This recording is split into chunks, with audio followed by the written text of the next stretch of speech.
Hey, everybody. This is Ashley K. Pittman. We are back with our special guest, Shir'Lee Elesse, guys. When I say her part one from Tuesday was phenomenal, we have been getting amazing reviews, life-changing reviews, guys.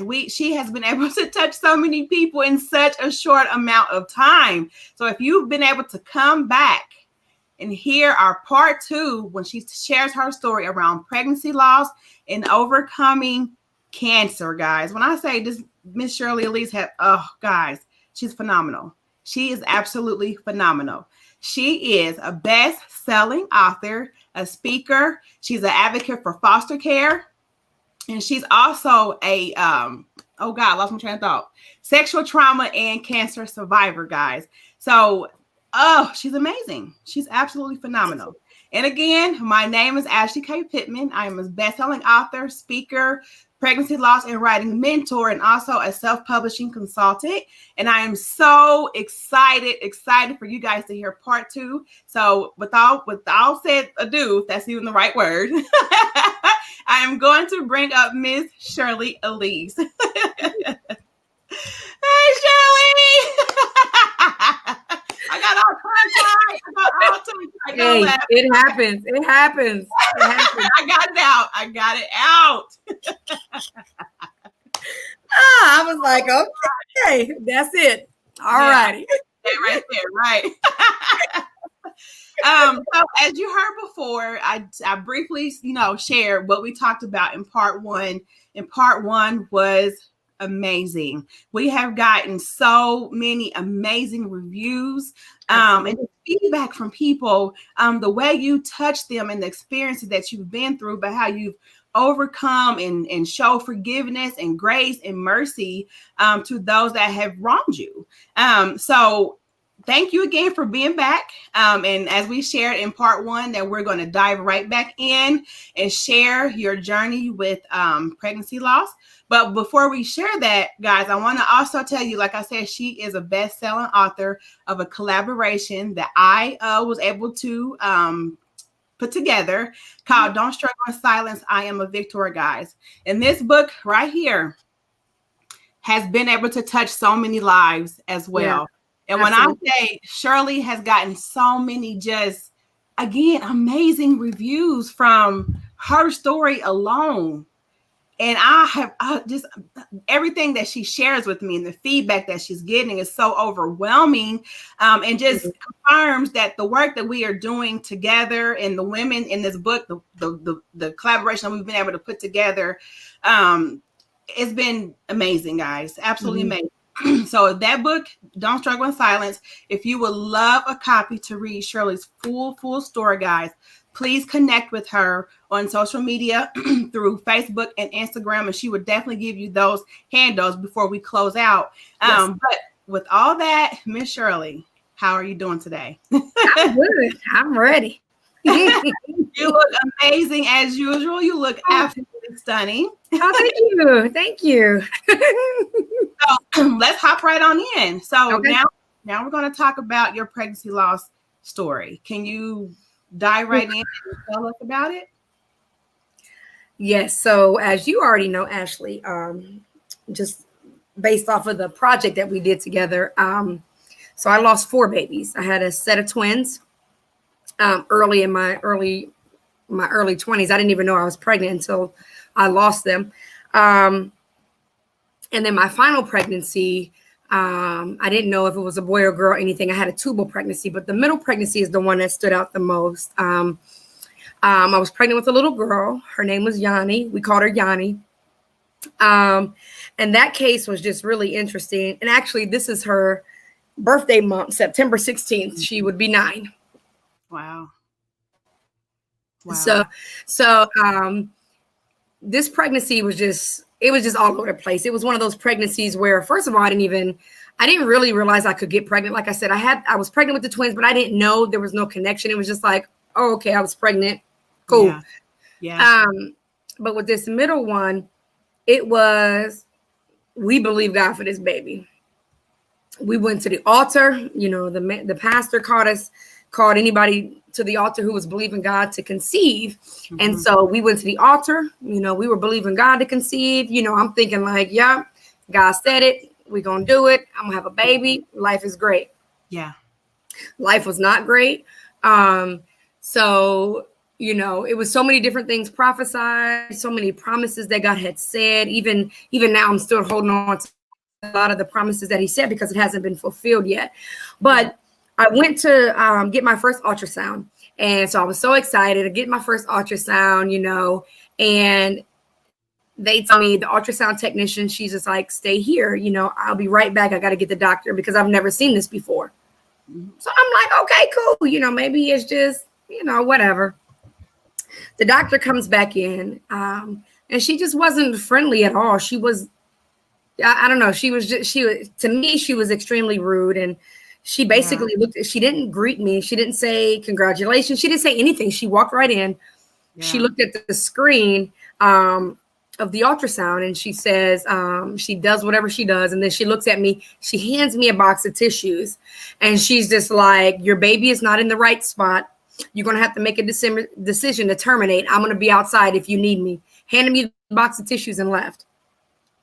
Wow. So I'm like, okay, so what does that mean? Like in layman's terms, like, what does your baby not in the right spot? And, in my mind, I'm thinking like, okay, I'm a little wild, so I guess my baby wouldn't be in the right spot. That makes sense. It's my baby, And then I'm like, well, you're the doctor. Put the baby in the right spot. What? I mean, come on. But she didn't really give me any details. And I just remember like, I don't really like her. Like, you're not telling me anything. So I ended up going home and telling my mom what happened. And, my mom is just really upset because she's like, what does that mean? That was really rude. And it was so interesting. I never seen that doctor ever again. So I'm like, I don't even know who she was. So anyway, basically when we were told, if I feel anything weird, come back to the doctor. But nobody told me, or come back to the ER. Nobody had told me why I needed to come back to there was just nothing there. With so many, everything was just like a blur. Like, okay. So the baby not being in the right spot, what does that mean? So anyway, I started experiencing a little bit of back pains, back cramps or whatever. And I didn't know if that was normal or not. Right. So anyway, we ended up going back to the hospital. We ended up going to the ER or what have you. But basically, the doctors were telling me that I was at that time, I was the only woman in the whole United States who's ever had this condition. My baby was outside of my uterus, connected to my main artery down my right leg. So basically the doctors are like, you're a ticking time bomb. And I'm like, it didn't really register with me because it's just like, yeah, okay. But I'm still a mom, you can't explain life unless you carry life. Like you don't get it, so it's not like some magical thing that happens. It's literally like, there's life there, and whether you get it or don't get it, whether you believe in it or you don't believe in it, you feel life. And so, they're like, ma'am, you're going to have to terminate this pregnancy ASAP because you're going to die. Basically, what's going to happen is because the baby's connected to your main artery down your right leg, you're going to explode from pretty much the inside out. And you have to make a decision. And I'm still like, because I feel like, I'm a mom from the beginning. Absolutely. And it's my responsibility to protect you, whether in the womb or out of the womb. Yeah. I'm not going to make a decision, not the decision that you want me to make. And, I had people coming in. I had so many people praying for me and asking me what I wanted to do and sowing seeds for me and just believing God that I will come out of this, that the baby will be okay. And, and I'm like, I ain't doing nothing. I'm like, we going to ride this thing out and we're going to see what God's going to do. Well, my pastor was such an amazing man, he had, shared some things with me, through one of his assistants and whatnot, and, really encouraged me. And I was just like, it was very profound, but I still didn't make a decision, because they're telling me to terminate a pregnancy. And I'm thinking like, the only time I hear termination is when you're talking about rats, when you're talking about roaches, when you're talking about insects, squirrel infestation. I ain't terminating no baby. Like that doesn't, everybody has their own belief, do whatever they want to do, but you're talking about me. I ain't doing that. Yeah. And if I die, then I die, but I am just not going to terminate. Yeah. And so because you tell me to. I don't even have all the details. I don't have all the information. I don't understand what's going on. Mm-hmm. So one day I'm just sitting in the hospital. I'm just laying in the bed, and it's just me. And at the time, my husband at the time, he was asleep and everything. And I just had enough. I'm like, God, I really don't know what to do. I hear what everybody's suggesting me to do. Yeah. I hear what everybody's telling me to do, but I've always been one of those people that I march to the beat of my own drum. Mm-hmm. And if God ain't validating it, I kind of ain't really doing it. So I don't really care, so I go into the bathroom and I lay a towel on the bathroom floor, and I'm just in the hospital, and I'm just like, Lord, I need you to show me what to do, because I don't know what to do. Yeah. So I get up, I go back and lay in the bed, and I fall asleep. And then I have a dream. Mm. And just to make a long story short, basically in the dream, I just felt the peace of God, like none other. And when I woke up, I had this peace that I still have never felt until this day. Never felt it before then. I haven't felt it since then. And I said, I have to go ahead and move forward with this. It's a very controversial decision. I'm not here. I don't really care. But I had to follow what I believe that the Lord wanted me to do. Because, like the Bible says, his thoughts are higher than our thoughts. His ways are higher than our ways. Mm-hmm. And he later had reminded me, I went down believing God that my man of God said, whoever's believing God to conceive. He didn't say whoever's believing God to have a child. And there's a difference. And I'm very big on words. So that really helped me with the process, because I'm like, oh, I did conceive. But what a lot of people didn't know is when I was younger, I had so many female problems just from a lot of the abuse and just different things that I went through. And I used to always say, I wish I can see if I can just get pregnant. I don't even care if the baby stays. I just wish I can see if I can get pregnant, and then whatever. And so that's pretty much what happened. And so I got pregnant or whatever, went to the hospital, finally made the decision, like, it's time to let this pregnancy go.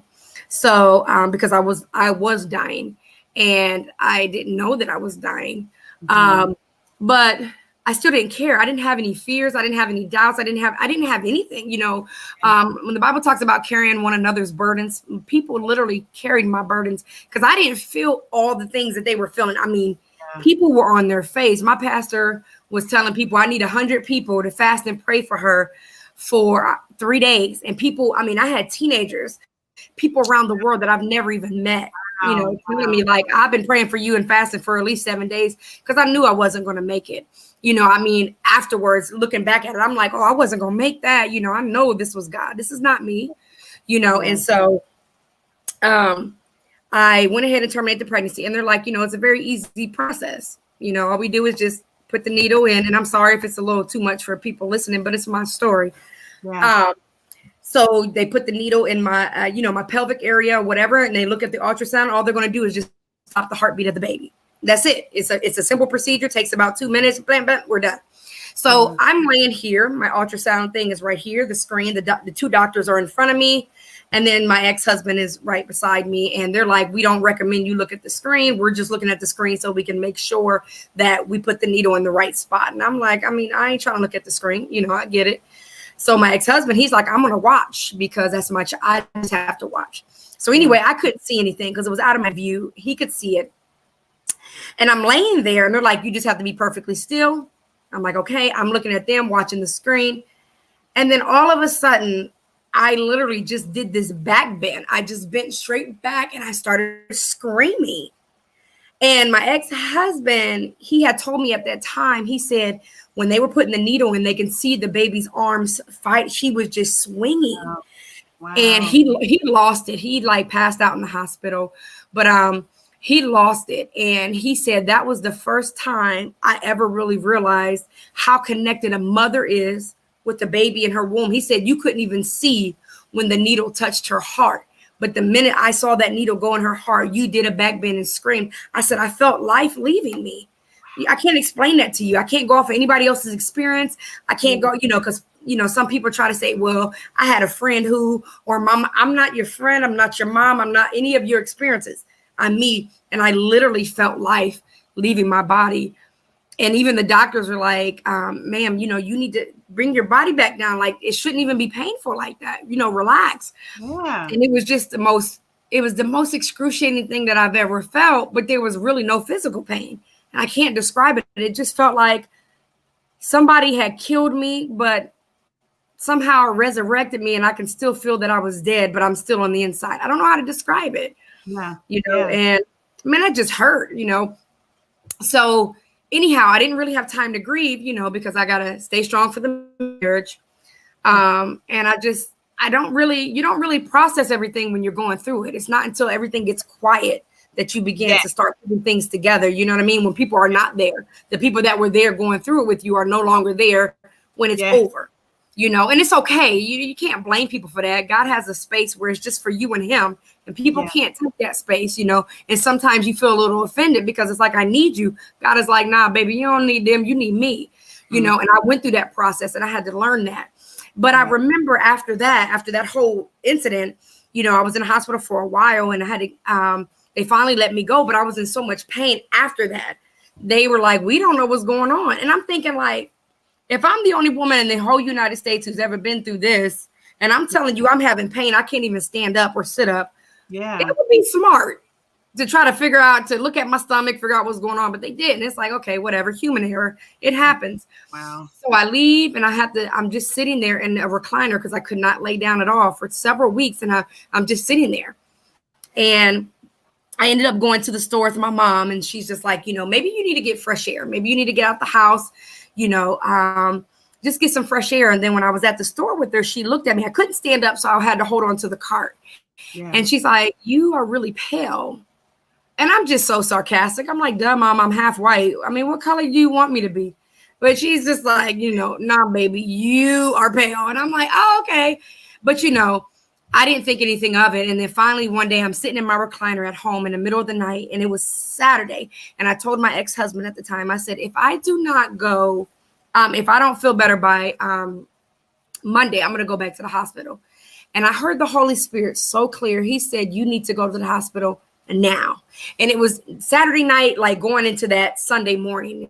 And Yeah. so I ended up going to the hospital, and I got rushed to the ER, and they were like, everybody's just looking. And I remember on the way to the ER, the Lord had given me a vision of this woman who was going to be there to help me. And everybody had knew my name because the situation was so severe at first. No one had Yeah. ever seen it. So they had every type of doctor you could think of. You know, they looked at my case. They knew my name. I mean, it was just big everywhere. And one doctor said, you know, if she needs to come back, you know, I want her to call and let us know. So my ex-husband called, and she knew that name, and she was in the middle of surgery. She said, when they get here, I want to know as soon as she gets here. Literally, she's in the middle of surgery. She takes her gloves off. She throws her gloves, and she runs down to me. She bends down on the side of my bed with my arms. We're talking about a doctor who doesn't really show much emotion. And she begins to Yeah. cry, and she's rubbing my arm, and she said, you know, I'm just so sorry.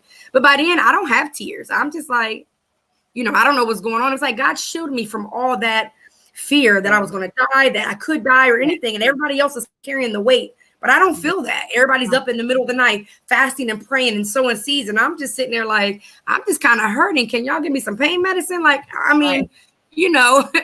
And so when the doctors came in, they started giving me papers, and they're like, there's nothing we can do. You're bleeding internally, and you've been bleeding for a while, and I've lost a lot of blood.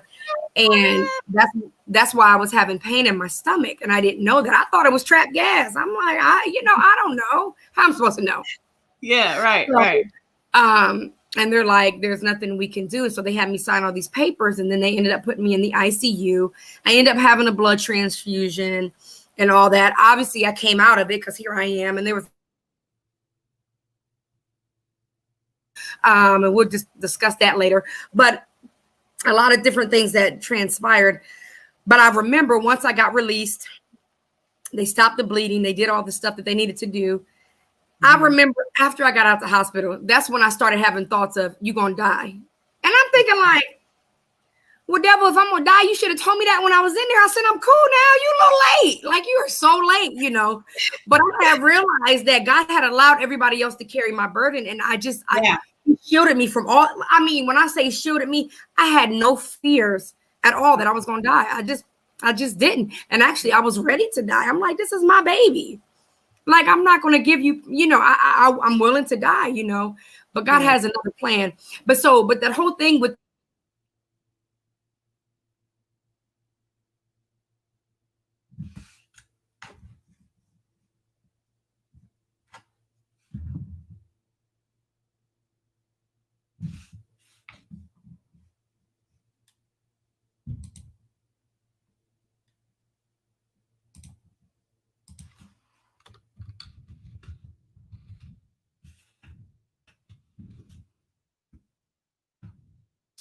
Ladies and gentlemen, it looks like we are paused for a moment.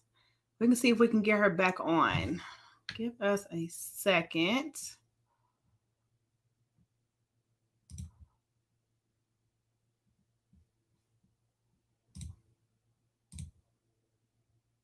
Let's see here. Okay, it looked like we did lose her for a second. Let's see. I think she's gonna try to come back in, guys. But as you can see, Miss Shir'Lee Elesse has so much to offer, and just listening to her story, is so. Oh my God! Again, I just want to hug her. I just absolutely want to hug her, because she's been through so much. But yeah, look how phenomenal she is, guys. Look how she's still standing. Look how she's uplifting other people with her story. And this has been, oh my God, I think I'm really truly lost for words, truly, how much my heart goes to her, because she has been through so much trauma. And if you missed yesterday, or Tuesday, her part 1, where she talked about the sexual trauma that she's been through, and being in foster care, guys. Again, it kind of can be a crier, but I'm not going to do that today. But I love this. I love this woman, guys. I do, from the bottom of my heart. And I truly hope that you can see how beautiful she is and what she has been through. But yes, she has not let the adversity in her life define who she is. Now, if you missed part 1, I'm going to put part 1 into the comments, and you can click the link and visit, or go back and see part 1 to see how amazing part 1 was. Because like I said, we have gotten some amazing reviews from part 1. And after this recording, you can't see it, you can go to my YouTube page, Ashley K. Pittman, and also see part 1. Because I'm going to tell you right now, you're going to be in for a treat, especially if you know someone that can relate to being in foster care or that has experienced sexual trauma. But one thing that I found that was very beautiful about Shir'Lee was that she's talked about forgiveness, forgiving her abusers. And I thought that was so profound, but yet so kind of her, because usually thank you, Cheryl. Usually when people wrong us, but that's the last thing that we want to do is forgive somebody. And I know, me personally, I have definitely experienced that. But even talking to Shir'Lee and listening to her perspective, it gave me a different perspective, because we know that the unforgiveness that we hold, or the emotional wounds that we hold, it don't do nothing but weigh us down, right? It weighs us down, and then block every other blessing that could possibly come to us, because we're not open. We're not open. We're blocked and clogged with all the unforgiveness and all the pain that people has put on us, or that we have experienced. So, man, if you have not got to see part 1, go back and see part 1. I put it into the comments. But again, if you're watching the replay, go back to my YouTube page and watch part 1. Leave a comment, leave your review, what you thought about her story, if you can relate, or if you know someone. And please share both of these with those that you feel like that could really use it. So Miss Shir'Lee Elesse has come back. We're going to add her back to the show. We had technical difficulties. We love technology, right? But we're going to bring her back, and she is back. And so we're going to bring her back. Okay. Okay, let's go. Hey, you're back. Listen, I hate technology. Anybody that knows me knows I hate technology. Oh my God. I don't know if it's because it's like the wind, I don't know, it's about the storm or something. I don't know. But anyway, I thought it very interesting that it cut off right when I was getting ready to say what I was getting ready to say.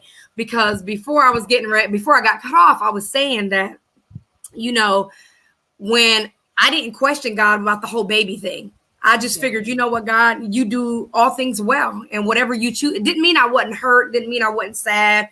I wasn't confused, but I was just like, not that I can't question God, because he's my dad. I can, but I just was just like, you know what, you have a reason for this. And when I started bleeding internally, it was like the enemy was like, oh, so you're not going to stop believing in God? Okay, then let me add something else to you. And I still chose, and I'm like, I'm not leaving him, so it was just like one blow after another. But I just thought that was really interesting that right before I was going to share that, the whole entire thing went down. I don't even know what happened. Hey, look, defeated. You're gonna be great. We're gonna be great no matter Absolutely. What. Technology or me stumbling over my words, we still gonna be great. That's okay. That's okay. Absolutely, Ashley. We're gonna be great. Absolutely. Okay. It looks like we have a few comments. I'm going to read a few of those.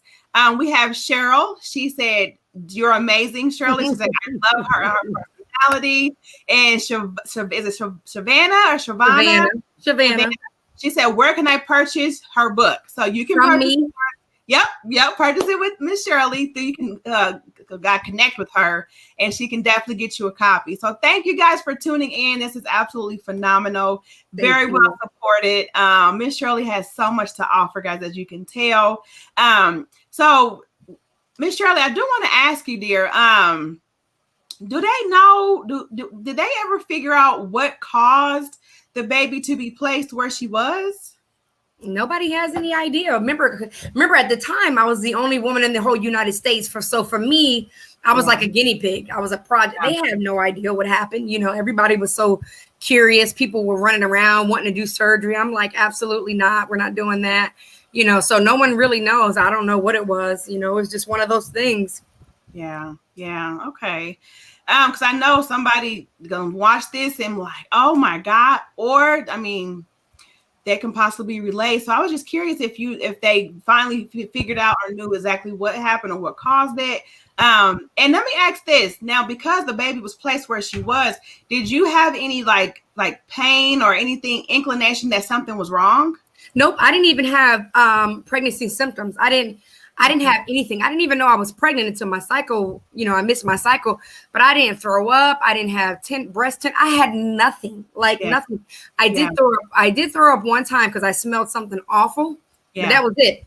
I never had anything. So I had no pain, no anything. So I thought everything, you know, was fine, but they were not able to remove her because of where she was located. I would have bled out. So if you were to do an ultrasound on me today, you would just see like this blob of tissue. Yeah. But I don't have any pain or anything like that. And they said they wouldn't be able to remove it unless I got pregnant, had a C-section, and it was safe to remove. But it doesn't bother me, so I just leave her there. Leave her alone. Okay. Wow. Oh man, what an experience, and what a way to for one, have to say goodbye to your baby girl. And I want to say, I know I've said before, I'm so sorry for your loss. Okay, and there's a bug right here. Okay, sorry, I'm distracted. Oh. It's a fly. Okay, I thought you saw something behind me. I'm like, I will be gone. I will see y'all later. We're cutting up too much. See, cut up. I don't do bugs. Oh God, no, I didn't. But Shir'Lee, I love you, dear, and I'm sorry that you had to experience what you experienced. But you know, because you experienced pregnancy loss, but you experienced also cancer. Yes, after the fact. So I'm like, okay, God, now you know we did. My baby gone, and now I'm experiencing more. My babies, my babies, my angels. Yes. Are gone, and yet isn't that enough? Isn't that enough? Well, we still got to go through some more, right? Exactly. So, with cancer, how long after you lost your babies did that whole story begin? So I don't know. It's kind of weird. So here's the thing. So the baby thing, the two babies after the twins was with my first husband. Okay. So somewhere between, girl, I sound horrible. Somewhere between my second and third husband, I ended up developing cancer, but I didn't know it. So what happened was 3 days after I got married to my third husband, I promise I only have 3 husbands. Lord, I gotta, Jesus, the fourth one. You great. You great. You are great. Hey, somebody God knows all. Jeez, man. But it is what it is. I mean, it is. So what happened was, and this is how I was told by the doctors. So what happened was 3 days after I got married to my last husband, who I'm no longer married to, I don't know if you want to say thank God, but that was a nightmare. So 3 days after we got married, I got diagnosed with thyroid cancer. But what happened was 2 weeks before I got diagnosed, all of a sudden I'm working out, and then all of a sudden I find this huge knot, like about this size, on my throat. And it looked like I had an Adam's apple, and it was just, you could touch it and move it. It didn't hurt or anything. And I was just like, what is this? So I go back to my doctor, and she's like, you were just here a few weeks ago for something different. What is this? I said, I don't know. You tell me. You're the doctor.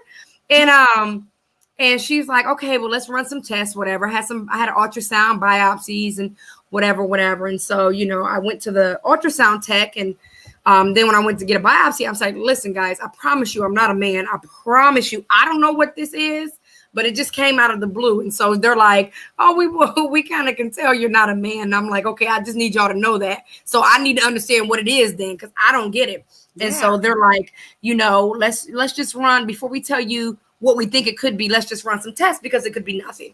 Yeah. So anyway, waiting for my test results, whatever. I get married, and then 3 days later, you've been diagnosed with thyroid cancer. So then I get a surgery by a doctor, and I mean, God bless him, we're all human, but he basically just took out my thyroid, but that was it. So then I went to go start radiation, and they're like, well, let me do another ultrasound just to see what's going on. They did another ultrasound. I had cancer everywhere. And I'm like, why didn't he even get that? It was only like a month later. Like, how could you not see that? So what I had come to find out was thyroid cancer, what I was told, is the slowest growing cancer that there is. So if you're going to have cancer, thyroid cancer is the best type of cancer to have, even though cancer is not good to have at all. Yeah. So my doctor had told me, my endocrinologist, she said, listen, you've had cancer for over 5.5 years. And no one knew it. She said, and you're stage 4, and they consider that, what I'm told, they consider stage 4 when it gets into your lymph nodes and your main organs. Now, it was nothing but the grace of God. It didn't get into any of my main organs or anything, but it was all in my lymph nodes. So I had 2 major surgeries because I had cancer for so long. It was everywhere. And it also started to wrap around my vocal cords. So then I had vocal cord cancer. So then one of my vocal cords collapsed. I had what they called stridor. I couldn't breathe.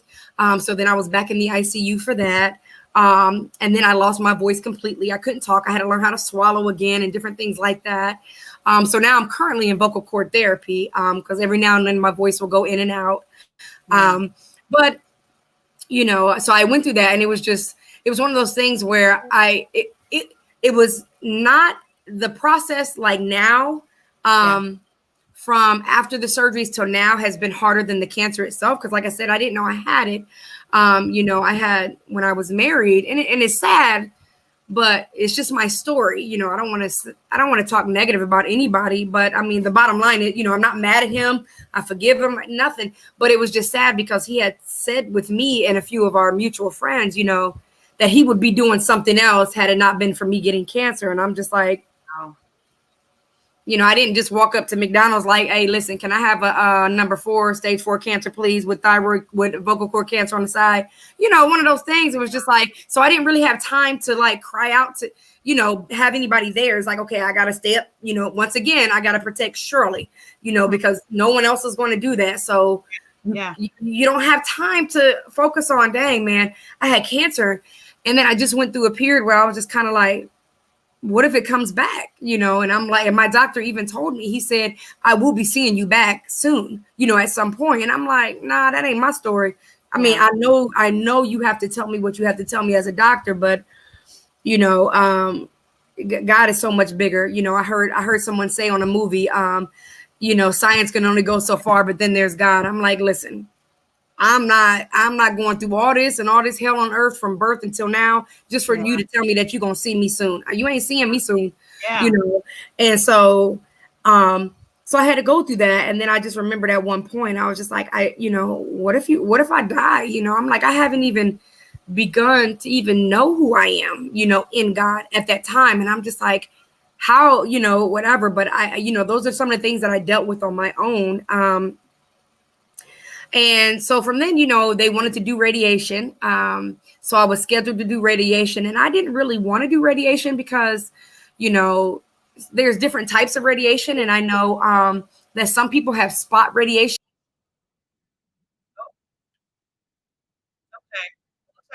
welcome back. Um, so guys, again, let me say this. Oh my gosh, she is a woman of power. Can I say that power real loud? Because she she is amazing. She's trying to come back on. She's here. She's back in the green room waiting to come back on. But it seems like every time she's about to say something that she's really supposed to say, it cuts off. So she's gonna be great. She's great, right? So we're gonna put her back on. But guys, as you can tell, so we hadn't fully talked about her full experience with cancer. So really, this is my first time hearing the full story of her cancer story. And I'm just blown away. And that she had to go through all of this. Like, it almost makes me angry because this one amazing woman has had to endure so much, right? Like, and does anybody else think that or agree or feel that? I mean, I know life is hard. I know life can be hard. I know we all have our challenges. We all have different stories, but she has had one thing after another. And like we said in part one, she is no longer surviving, guys. She is no longer surviving. Miss Shir'Lee got so much greatness ahead of her that I'm believing that with her. She's receiving it as I'm saying it, right, Shir'Lee, in the green room? She is no longer surviving, guys. So we're just going to just keep her in our prayers. Continue to stand by her, continue to support her to really, so she can fulfill everything that God has for her, to be great, because she is great. So she's back on. We're going to bring her back on so she can finish telling us her experience with cancer. That technology demon. I hate technology. I mean, I'm grateful for it, but man, come on now. Sorry, my hair stuck to my necklace. That's what happens when you got weaving and you can't. Geez, so anyway, back to the radiation. Well, that's the whole thing. You know, my hair was falling out and I had to shave it off, and now it's growing back and it's doing its own thing. So this side is healthier. So I was like, you know what? I'm gonna let this grow. I'm gonna keep this off. I don't care. You know, if I look good bald, I would have went bald, but I don't look good bald. I got a funny head. So, but anyway, with the whole radiation, you know, I kept that. I didn't want to do radiation because some people, they have like spot radiation. So if they have cancer in a certain spot, they would just, you know, so it would burn their skin and all these things. Well, this radiation for me, for what I had, I guess how I understood it to be was, you know, they connect. I had to go on like a low sodium diet because I guess the cancer is attracted to the, a low iodine diet. That's what it was. So the cancer feeds off the iodine or something. So basically, if I'm on the diet where I have no iodine, then, which iodine is in everything almost, then what happens is it's like starves the cancer. So the cancer is just like, okay, there's nothing to feed off of. So then they do that for a few weeks, and then I guess they they connect iodine to radiation, and it's a pill. And then you take it. So what happens is that iodine comes back into your body. And so that cancer senses it. And it's like, you know, it gravitates to that pill, but then the radiation kills it all. Well, I didn't really like that because then I'm radioactive. I had to stand, you know, I couldn't be around kids, which I love, animals, anybody, not even at the time, not even my spouse. We would have to be so far apart. And I was just like, you know, God, I'm going to use wisdom. I know you created doctors, you created medicine. I get that. I'm not going to put all my trust in that. But I'm willing to give it a chance. And so I said, you know, if this is something you really want me to do, you know, like you said in your word, if I cast all my cares upon, you know, in all my ways, if I acknowledge you, you'll direct my path. So I'm acknowledging you in this way. And I want to know if this is something you want me to do. But if it's not, then intercept it and let me know. But as of now, this is my way. I'm going to go ahead and prepare for it. But I give you permission to come in and intercept it. So the day before, I had to go get my first, there's different steps that you have to take. And the day before, my actual doctor, not the nurse, not the assistant, she called me. And she said, we have a meeting every month with all the top, like the world-renowned specialists in the area that deal with the type of cancer you have. And every now and then we're able to bring cases on the table and we can discuss them. She said, and we really believe everybody was a unanimous vote that you do not need to have this this procedure. You can wait between 1 to 3 years. So it's been a year. I haven't needed radiation or anything. So I guess I got a few more years to go, but I'm just believing God that I don't need to have it at all because I don't want it. But we'll see. You keep using wisdom, just see how that plays out. So everything's good now, other than the fact that I gained 65 pounds in 2 weeks. Really? So I went to the hospital one size and I came back another size. But I'm alive. So, it is what it is because, it could go either way with your thyroid. You can either get really small or you can get really big. Obviously, the thyroid gods thought I should be bigger. So, it is what it is. You look amazing, Shir'Lee. Absolutely. Oh, I think so too. I'm fine. I don't think you've ever told me about you gaining 65 pounds. Mm-hmm. Wow. I'll show you a picture after this, honey. I'll send it to you. Oh, Shir'Lee, man, I don't know what to say because I can't believe you have really had to go through everything that you have been through, not to add cancer in the mix. Like, really? So let me ask this: what have kept you? I think I know the answer to this, but I'm gonna let you answer it. Mm-hmm. What have kept you going through all of this and not really just saying, I quit, I'm done, I can't take no more? What have kept you going strong for the most part? You know what? I've actually said that though. I've actually said I can't do it. I've actually apologized to God sometimes, and I was just like, God, I'm so sorry. I cannot be the person that you died for me to be. I just can't do it. I'm trying and I just cannot do that. But for me, it goes back to like what I was saying on Tuesday. I think everybody's born with certain things. Everybody has that thing.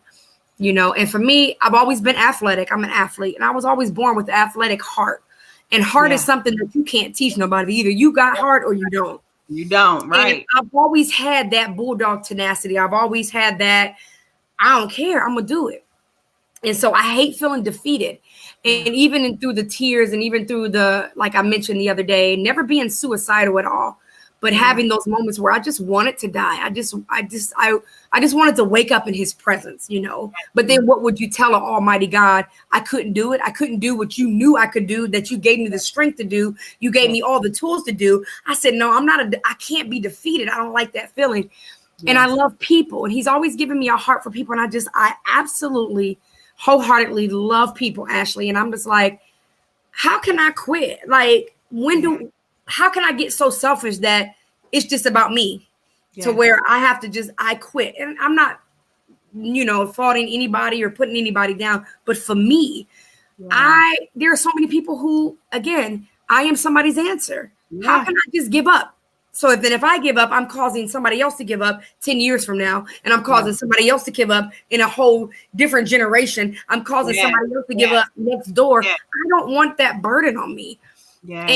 And I'm always curious about what tomorrow is going to be. So I'm like, I could quit today, but what if tomorrow is that big day? Let me go ahead and just keep going. Now, I've had a lot of disappointments on the way, like you and I, kind of off topic, but on topic, how we discussed before about all the women in the book that you and I, that we all collaborated on. Don't Struggle in Silence, I Am a Victor.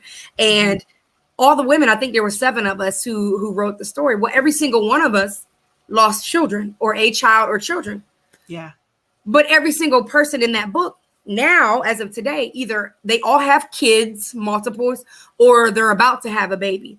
I am still the only one without kids, so it was just something that, it's just like, do I keep going? Yeah. Or do I just be like, oh, well, woe is me. I'm 40 years old with no kids. I'm like, well, let's look at it from this perspective.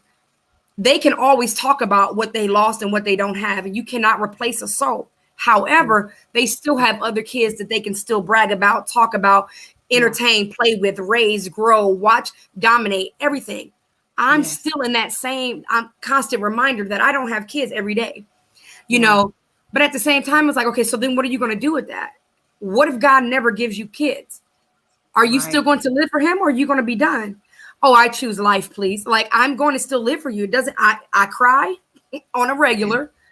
I get frustrated on a regular because I take care of kids every day, but they're not mine. And that is a blessing in itself. But let's just be honest. They're not mine. you know, and yes, you know, people are like, you know, you're so blessed, you have such a big heart, that's such a wonderful thing. It is, but it's so easy for you to say when you have kids at home. You know, it's just one of those, it's just a constant reminder. It's like, let me open up that womb again, pour some alcohol on it, you know. So it's just one of those things where it's just like, I'm going to keep living, because I would hate to have to leave this earth and stand before him and say, you know what, I was so sorry about not having kids that I couldn't live for you no more. For me as a person, I can't do that. I'm a natural born fighter, and I can't do that, and I won't do that. So you got God who helps me through, but you also got the personality that God has given me, the experiences that I've been through, and just all I mean, just I guess the growing up in foster homes, the abandonment, the abuse, the rejection, the neglect, the rape, the molestation, you know, the lies from the people in church, you know, just the hurt and the abuse from church, the having cancer, 3 divorces, you know, losing 4 kids, all those. I think all that was just a recipe to be like, baby girl, I'm telling you, you're going to dominate. You haven't got no other choice.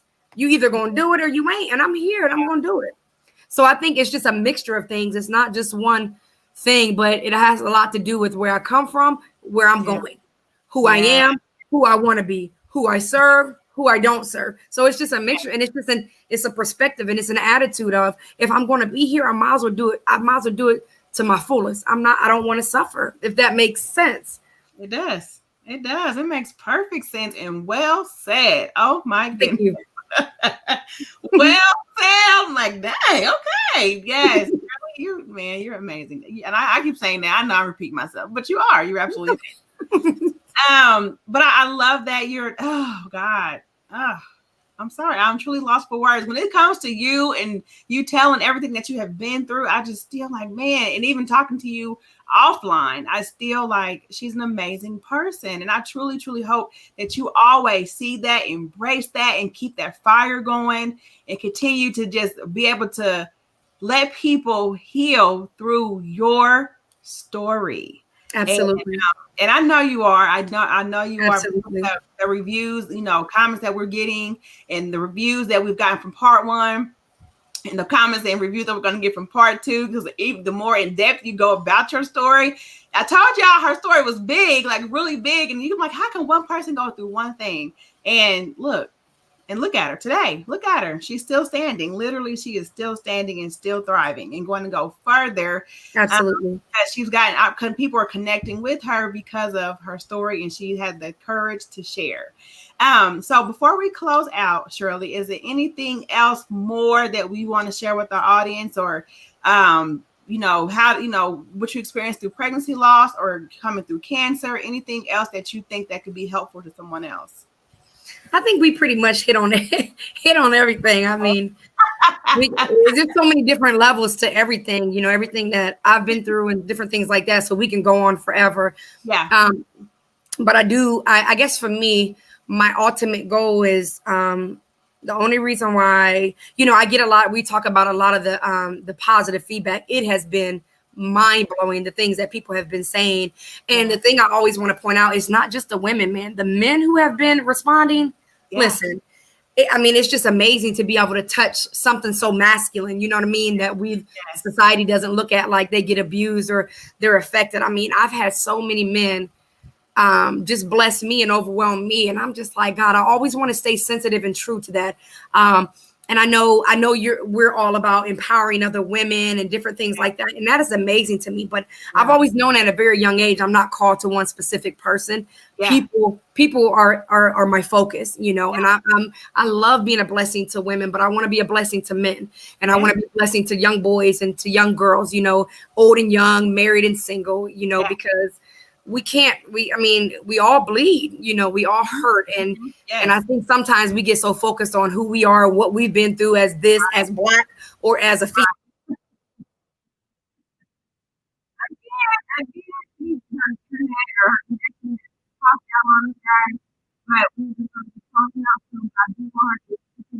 She's back in, and she's sharing her amazing wisdom. So let's pop her back in. Okay, we're gonna make this quick in case that happens again. technology, you're not going to win this Listen, game. I don't know, because I'll keep doing this over and over until I get done saying what I need to say. That I hate being defeated. Daggone it. No, but seriously, like I don't want us to just focus on women and 40 and no kids and losing. But it's just like somebody else has bigger problems, or even if their problems are not bigger, they may not have that natural strength or even just the resources or even the willpower to move forward. And I don't want to leave people out because they're men, or people out because they're young, or people out because they have kids or they don't have kids, and I'm just like, God, and my prayer has always been, I want the broken, I want the lost, I want the rejected, I want the abused, I want the neglected, the overlooked, the unwanted, the different, the weird, like, I want that. Like, those are the people I want. You can keep your celebrities, you can keep your famous, you can keep your whatever. I just want the ones that nobody wants, or the ones that people feel like, man, I can't do it, because that's how I feel. I have those moments. I talk to myself often. But I literally had, like we were talking about on Tuesday before we got on here, as I'm applying my makeup and I'm getting ready, all the thoughts that I kept hearing was, nobody's going to listen to you. Yes. Don't nobody want to hear you. You sound too hard. Your voice is too deep. You sound ghetto. Don't nobody care. And so as I'm doing my makeup, I'm like, you know what? I'm like, devil, I know. First of all, you can't tell the truth. So that means everything that you just told me is not real. It's not real. Second of all, even if it is true, I'm going to do it anyway, just because I don't care about who you are. So I talk to myself like that. And a lot of people ask me, how do I do it? That's what I do. And once you get past that, oh, I feel so stupid sitting there talking to myself like that. Once you get past that, you start feeling this strength and this power within you that you don't need 7 steps to victory and 25 steps to how to. And I'm not knocking anybody who does that, but you get to a place where I'm not just about edifying me. I'm saying what God is saying about me, and I know it to be true. Because when you have, my thing is, when you have moments where it's like, we do words of affirmation and we do, talking positive to yourself, and that's cool. Never listen, always do that. But what happens when it gets to the point where you no longer have strength in you? Absolutely. So you're gonna have to put the word on something, because now you get to depend on that. When you're weak, he's strong. You depend on him. But if you're just I'm just going to motivate myself and use words. It's like, but what happens when you really get defeated? You ain't going to depend on you because you already defeated. I got a scripture. Exactly. So if you're saying exactly what, I got a scripture. If you're saying exactly what the man of God said about, what God said about you, the one who made you, you can't fail. You're going to always be strong. And so that's what I've learned to do. I don't think there's any magic trick. I think, you either believe or you don't believe. You want it or you don't want it. And that's just how it is. And I love people. I can't quit. I can't quit, because for all the 20 that left me, lied on me, rejected me, beat me down, ain't nobody beat me down. I can tell you that now. But all the ones who did whatever they thought they was doing to me, there's a million more who's like, but I need it. I don't care what you've been through. I don't care what you did, who you did, why you did them. I need what you got, because there's something specific about you that I need. And I'm like, you know what? Okay, then I'm gonna be your answer. Yes. Because I was thinking about that, like, I wonder if some of my friends were listening. It don't even matter, because I always pray that, God, I want the people to hear that are supposed to hear. If you ain't listening, then okay, you ain't supposed to hear it. I don't need it. I just want the ones who need it. And that's what matters. That's why we go through what we go through, because it really is not about us. And I think when we actually take our focus off of us, things get a little bit easier. It's like, okay, I lost a baby, but now I volunteer with babies. I work with kids. It's just like, because there's other people who these kids need me. They need somebody to really love them, and it's just, it's just a big cycle. So I just want to encourage everybody to keep pushing. And if you can't push, come holler at me. I'll show you how to push, because you ain't gonna have no choice with me. I don't do excuses. We gonna make it work somehow. I don't care if we crying, snotting, spitting. We gonna make it work. We gotta take these weave out, take these lashes off. We gonna make it work. Ashley, I know. We gonna make this work. I know. So with my I don't have my website up just yet. It's almost finished. I'll give that completely. I'll give that later on. But Facebook is Boldly Shir'Lee Elesse, SHIR, like how it's spelled down here. And then on Instagram, it is Thyroid Cancer Victorious. Or if you just want to direct me, get to me a little bit faster on my email, because I'm not a real big social media person. It's boldly Shir'Lee Elesse at gmail.com. Yes, guys. Shirley, thank you. Absolutely. Absolutely. Phenomenal. So Cheryl said, Ashley, I am like you. She's like, she said, I'm like you. I keep saying to myself, this woman is amazing. My heart fluttered because of her story. So, she's so cute. She's so dang on cute. Oh God, Shirley, it's been absolutely amazing. And I'm glad you gave us a way to be able to connect. Guys, please connect with her. Please order also your copy of Don't Struggle in Silence with her. They can cash at me too. Yeah, you can cash app her, but all that, just message her. Yes. Through Instagram or Messenger or email her. One of those. If you want to get a copy of that book to truly be blessed by her story, her written story, guys, because I'm telling you what, her story is amazing. She's amazing. Everything that she has absolutely been through is mind-blowing to me. Like, literally, like I said, we all have stories, we all have life challenges, but the way that she has really been able to truly persevere and not quit, even though there's been times that she wanted to quit and give up, but she didn't, and she hasn't, and she's not going to. Absolutely. She knows she has so much more to accomplish.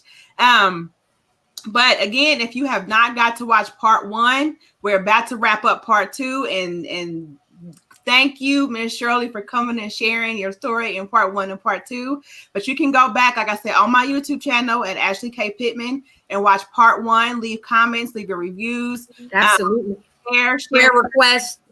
Friend request. And actually, we can do part 3, 4, 5, 6, 7, 8, 9, 10. If you got questions you want to ask. Yeah, absolutely. We can do that.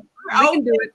We are so open to connect and truly help you guys get to the next step through whatever it is. I mean, because we completely understand. We're all the same. We all do bleed, like she said. We all bleed. So if you want to connect with either one of us, it's to collaborate on something else. Hey, we're open. We're very open. But by all means, this is about Miss Shir'Lee Elesse today, and please connect with her in whatever way that's easier for you, whether it's social media or via email. And please, again, like I said, get a copy of Don't Struggle in Silence through her to support her, to get more, like I said, see her story in writing, because it's absolutely amazing. I was blown away when I heard the story, but then when I read it, when she wrote it, I was like, wow. But that is it. That is all. Thank you for tuning in. We absolutely are grateful for your time and just being here with us and allowing us to really, truly bless you with the experiences that she has experienced and how she's overcome them. And again, don't let life adversity define who you are. She has been a prime example to really display that. So that is all that we have. Ms. Shirley, if you don't have anything else to add, that is it for the show today. That is it. Okay. Bye, guys. Thank you. See you later.